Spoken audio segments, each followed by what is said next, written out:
Hello again, and welcome back to Spain to Go, the best podcast in the whole multiverse for all things Spain. Today, we're going to talk about working in Spain because Spanish work culture is a bit different. There are some visa issues, possibly salary issues, and other things that you should keep in mind if you're going to be working here in Spain. Full disclosure, I've just had a cocktail, and if I slur a word or two, I apologize.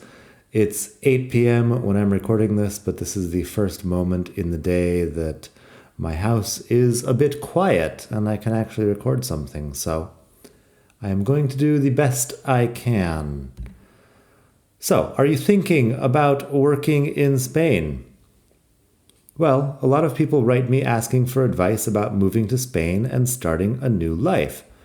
Most of them want to work. So can you expect to find work as a foreigner in Spain? You certainly can, but it might not be as easy as you're hoping. First things first, you'll probably need a visa. Salaries aren't up to US or Northern European standards, and the work culture is a bit different. If you can handle that, then sure, working in Spain can be fun, depending, of course, on what you're doing for a living. Today, I'm going to answer a few of the most common questions I get about working in Spain. So, let's dive in. Here's the first thing I get asked all the time. Can I work in Spain without a visa? Long story short here, the answer is maybe. I wouldn't recommend it, but a lot of people do, or at least did back when I was in that game. Not having a work permit is quite limiting for your life. If you're an English-speaking expat without a visa, you'll probably be stuck working in an Irish bar or teaching English somewhere. There's not a lot of places you can go career-wise without a work permit. And good luck renting a flat if you don't have a residence permit at the very least. Work and residence permits are different. The name explains it all, but sometimes they're attached to each other. Sometimes you have a work and residence permit, but we will be talking a little bit later about permits which are just for residents. Anyway, good luck finding a flat if you don't have a residence permit. You can probably rent a room, but that's only fun for a certain amount of time. Having 4 roommates in some small flat somewhere is not the best situation to be in if you're approaching age 40, for example.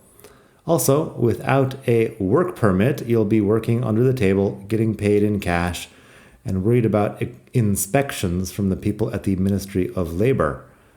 In other words, it's a much better idea to get a visa before coming.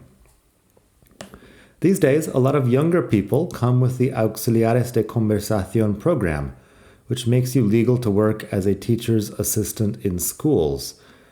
You can check out some of the blogs. Just Google Auxiliares de Conversación if you want. You can find a lot of information about this program if you're interested. I said younger people, but actually some older people, people at least in their 30s, are doing it also. It is most common with recent college graduates. And I came to Spain back in 2004, before this program even existed. I'm also, incidentally, not a college graduate, so I'm not an expert on how this program works, but it is very popular these days to get your foot in the door. After your auxiliar visa runs out, though, if you want to change over to a regular work visa, prepare yourself for some serious fun with Spanish bureaucracy, which is what we will be describing right now. Spanish bureaucracy is not the most fun you will ever have, but there are several types of work or residence visas that you can get. If you're looking for some other type of visa besides the Auxiliares one, there are a few. For example, you can go no lucrativo, non-lucrative visa, if you've got a lot of money in the bank or some large source of passive income.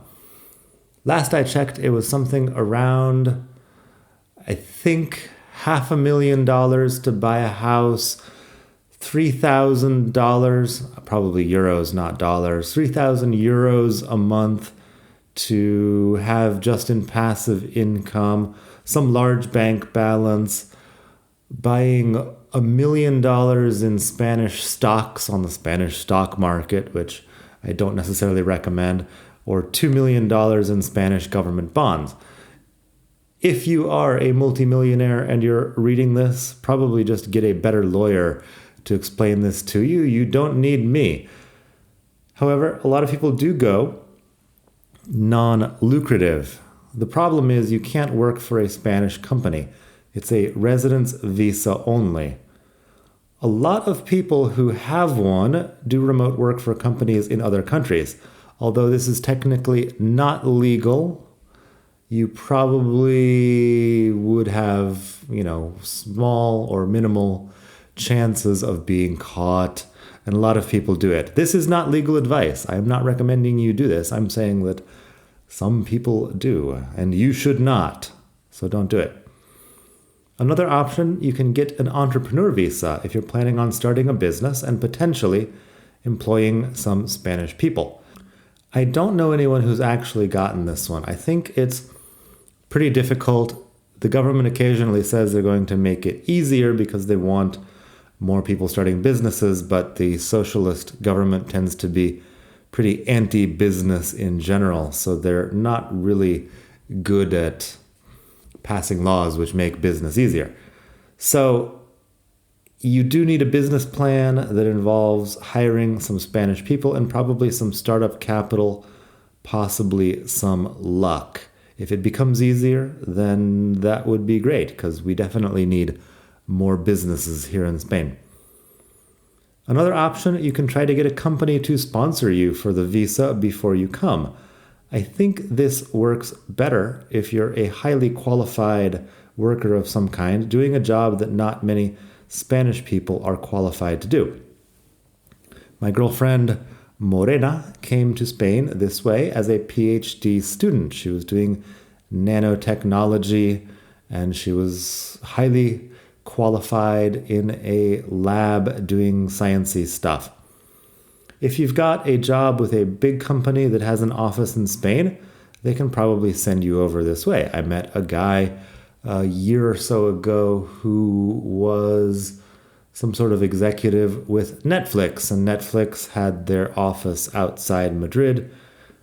He was sent over to do, Netflix-related things outside Madrid. They got the visa and they set him up with a whole housing and school situation for his kids. It sounded great, but if you don't happen to work for one of these big companies, that doesn't help you much. Finally, you can move to Spain without the visa.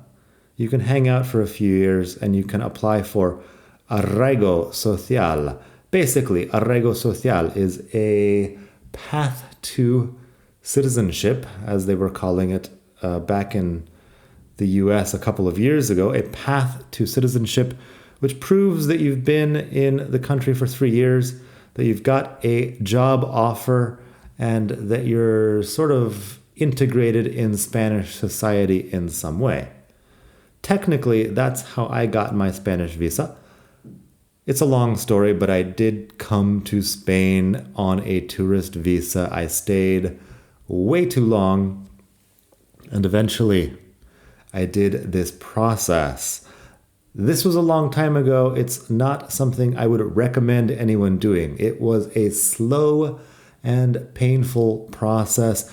Please save yourself the trouble, and if you can get legal some other way, please get legal some other way.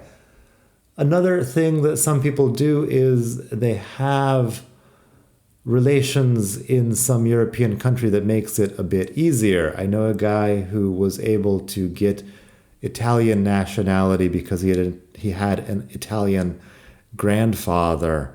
This is also not super easy, But if you really have to, you can do it. I think I know another guy who got it from being Hungarian, having a Hungarian grandfather or grandmother.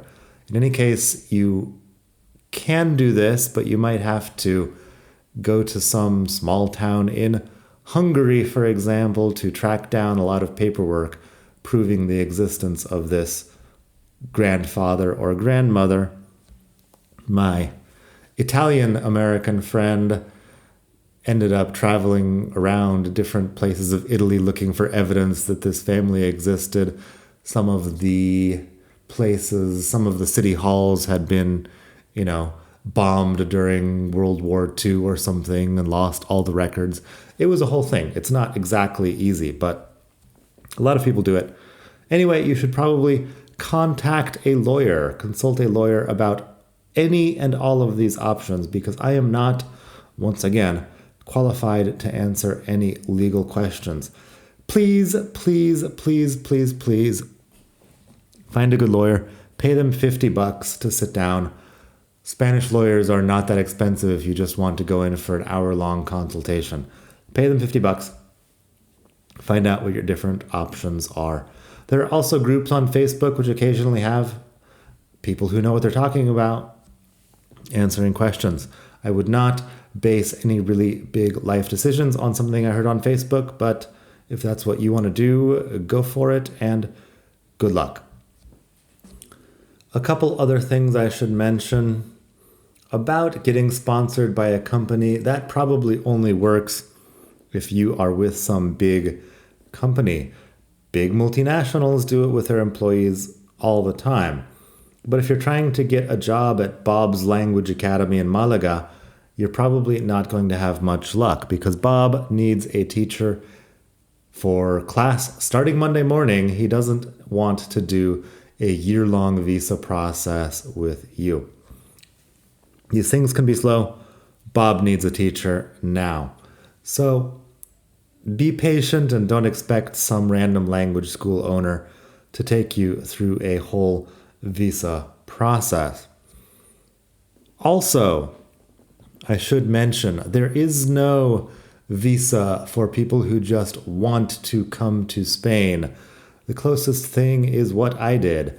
I remember there was a woman on one of these Facebook groups that I mentioned talking about how the Spanish immigration people are so incompetent because she applied for the non-lucrative visa. She said that, well, first off, she was very offended when they asked her how she was going to support herself while she was staying in Spain. She thought this was an invasion of her privacy.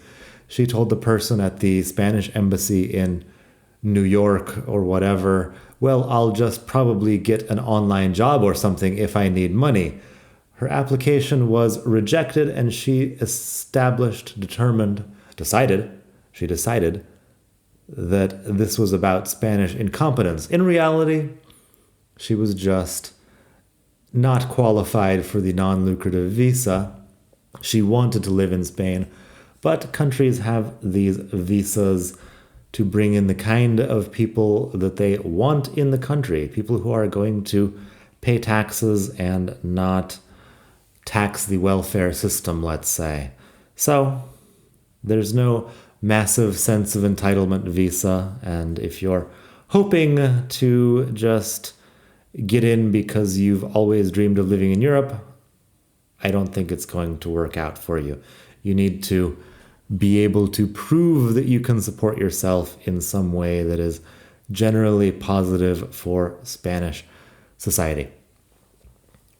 The next big question: do I need to speak Spanish to work in Spain? Well, I highly recommend that you learn Spanish if you're going to be living and working in Spain. You can do it before you arrive, or you can do it here. Just do it. Here is a lot easier. There are language schools everywhere teaching Spanish. Don't worry, you can find someone to teach it to you. Having said that, it's definitely possible to find some jobs without a great level of Spanish. Barcelona has a lot of international startups where English plus some other European language is often more than enough. Apparently, there's demand for people who speak German, Dutch, Italian, French, and more, plus English. They'll be speaking English around the office, and then you might be selling to the Dutch market over the phone. Of course, the Dutch companies are happy to pay Dutch people living in Spain because they pay a lot less than paying Dutch people living in the Netherlands. So it is possible to do this. If you only speak English, well, that's also a possibility. My girlfriend Morena, once again, she speaks 5 languages, but 3 of them are Indian languages, which don't exactly have a huge demand in Barcelona. But she's been able to get different jobs here in Barcelona, speaking English and talking with customers in the British and American marketplaces. So it is possible, but it is always better to learn some Spanish. That's Barcelona. In Madrid, it might be a little bit harder, but you can also find jobs whether or not you speak Spanish. If you're on the coast or in the islands, there's huge English-speaking or German-speaking populations in some places, and I'm sure you can make it work, but you might not be doing anything super exciting. I've been to plenty of places where there's a typical Swedish or Dutch restaurant in some random city on the beach. I guess there are opportunities for people who speak these other European languages in highly touristic areas. However, your life is always going to be easier if you speak some Spanish. Anyway, we've all met some long-term expat, immigrant, or whatever you want to call it, who's been here for 20 years and never bothered to learn Spanish. Pro tip, don't be that person. Nobody likes that person. Moving on, here's another thing you should take into account before you pick up and move to Spain. How can I find a job in Spain? Well, here's the big thing about finding a job in Spain. People are used to doing things the old way. That means they probably won't hire you, at least in a Spanish company, without an in-person interview. Maybe you can do the preliminary interviews on Skype or over the phone, but at some point they're going to want to see your smiling face. That can make it difficult to find a job with a company in Spain while staying in your home country, although you can try. This may have changed recently with the rise of remote work, but really who's going to sign a contract with someone who's not yet in the country? During our serious lockdown situations here in Spain, my girlfriend Morena, and I apologize for continuously mentioning my girlfriend Morena, but she's the one who's employed in the corporate world here. I'm just a freelance content creation, podcasting, video, and writer type guy, so I don't exactly know how this works except what I see her doing.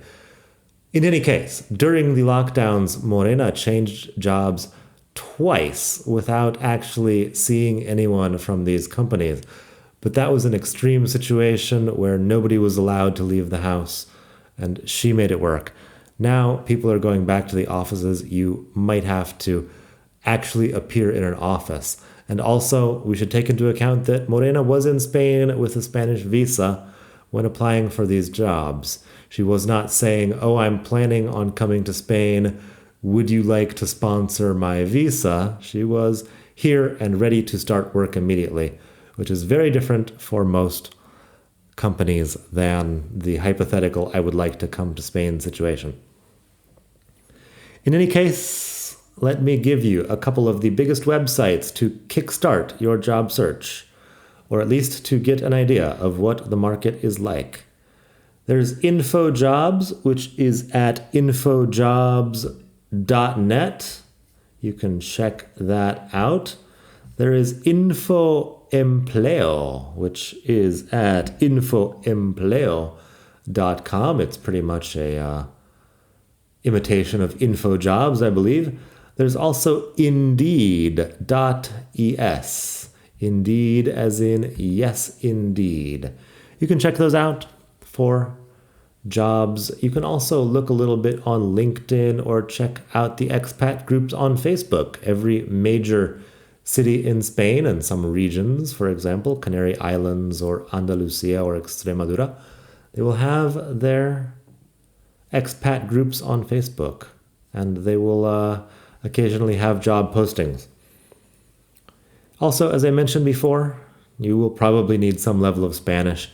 It can vary depending on the city. Barcelona has a lot of startups where Spanish is optional, as I said, but in the rest of Spain, you'll probably need to get to know some of the lingo if you're going to work. Finally, I guess I should mention that the unemployment rate here in Spain is higher than in a lot of other countries. At the time I wrote this, it was about 13%. Compare that to the 4% in the US or the UK for some context. All these numbers are approximate because it goes up and down every month, but 13%, actually in Spain, 13% is not all that bad according to their historical rates of unemployment. Back in 2012 and 2013, in the worst years of the Great Recession, unemployment hit 26%. That was a totally different economy than what we have now. 13% is just fine. How society managed not to collapse during that recession is beyond me. I suspect it was two things: the support people get from their families and the huge underground economy, which, if you're moving to Spain without some sort of visa, you might end up being a part of that underground economy. It does exist, it is an option, but it's far from ideal. Finally, what is Spanish work culture like? Well, Spain's work culture might not be what you're used to back home. Here's a case in point. It's a little story, once again, about my beautiful girlfriend, Morena. Morena tells me that at her office, one of her coworkers has just given up on his job. He wants to be fired so he can get his severance package and spend a while on unemployment. But that's the key word, fired. He can't just quit. He'd lose his juicy 6,000 euros in severance money, as well as whatever unemployment benefits he's entitled to. So he went recently to HR to ask to be fired. Their answer, no way, Jose. His name isn't really Jose, it's just sort of a figure of speech. You get me. Anyway, now frustrated with his job and his HR department's refusal to sign the papers to fire him, he's just sitting at his desk, barely working, watching YouTube videos and otherwise wasting company time, producing nothing. It occurs to me, when I think about it, that there might be millions of people in Spain doing the same thing right now, working the bare minimum and hoping to get canned and walk away with a few G's. Or get fired and walk away with a few thousand euros, as they say. In fact, back when I was working at the cheapest language school in Madrid, we had several people who were doing exactly that. Some of them were heads of departments. The head of the German department, for example, would roll in late or drunk or both, take more sick days than anyone could possibly need, doze off in the middle of classes while their students were doing grammar exercises, all in hopes of being fired and walking off with a big fat severance package. Big fat package, of course, is what your mom is looking for at the bus station bathroom, but that's a different issue. Careful there. Anyway, yes, other podcasters who don't have a cocktail before recording do not tell your mom jokes in the middle of their serious podcasts about work culture. Those podcasts are widely available on other platforms, and possibly this one. However, you're listening to Mr. Chorizo, aka Daniel, on the Spain to Go podcast.